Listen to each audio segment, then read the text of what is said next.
Fils et du Saint-Esprit. Amen.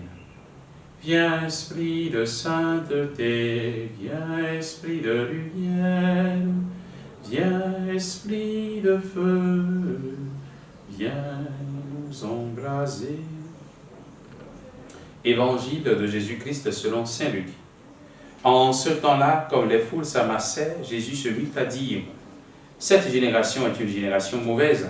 Elle cherche un signe, mais en fait de signe, il ne lui sera donné que le signe de Jonas. Car Jonas a été un signe pour les habitants de Ninive.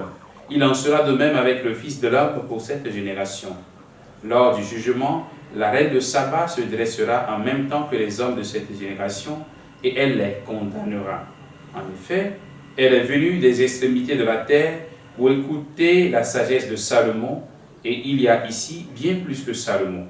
Lors du jugement, les habitants de Ninive se lèveront et en même temps que cette génération, et ils la condamneront. En effet, ils se sont convertis en réponse à la proclamation faite par Jonas, et il y a ici bien plus que Jonas. Acclamons la parole de Dieu. Louange à toi, Seigneur Jésus. Bien, chers frères et sœurs en Christ, l'évangile de ce lundi 10 octobre nous parle des foules qui suivent Jésus, qui courent après Jésus, Ces foules qui sont derrière Jésus ressemblent à toutes ces foules qui courent souvent dans des assemblées de prière, dans des églises. Et souvent, quand on parle de campagne d'évangélisation, on court de gauche à droite.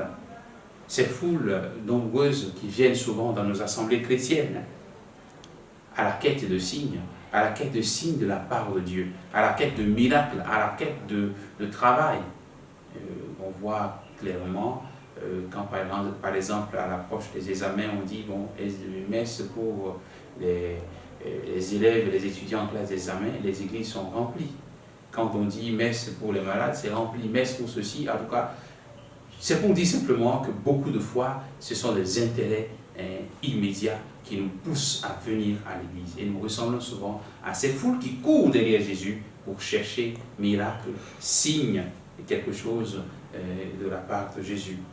Mais Jésus dit, ici, il y a bien plus que Jonas. Qu'il y ait examen ou pas, qu'il y ait recherche de travail ou pas, qu'il y ait recherche de mari ou d'enfant ou pas, quand nous venons dans nos assemblées chrétiennes, quand nous venons à la messe, il y a bien plus que Jonas. Parce que Jésus lui-même est présent. Parce que Jésus lui-même se donne à nous dans sa parole qui est lumière et vie, dans sa parole qui est claire, dans sa parole qui montre le chemin de la vie. Il est présent lui-même dans l'Eucharistie où il se donne entièrement, sacrement de l'amour par excellence, où Jésus se rend présent par amour pour nous.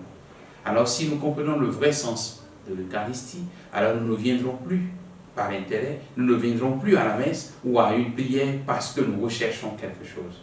Que le Seigneur nous donne cette grâce de reconnaître sa présence véritablement dans nos vies, sa présence dans nos assemblées, afin que nous puissions faire son expérience, l'expérience de la rencontre avec lui dans ces moments de prière. Qu'il nous bénisse et qu'il nous garde dans sa paix, lui qui est notre Dieu, au nom du Père et du Fils et du Saint-Esprit. Amen.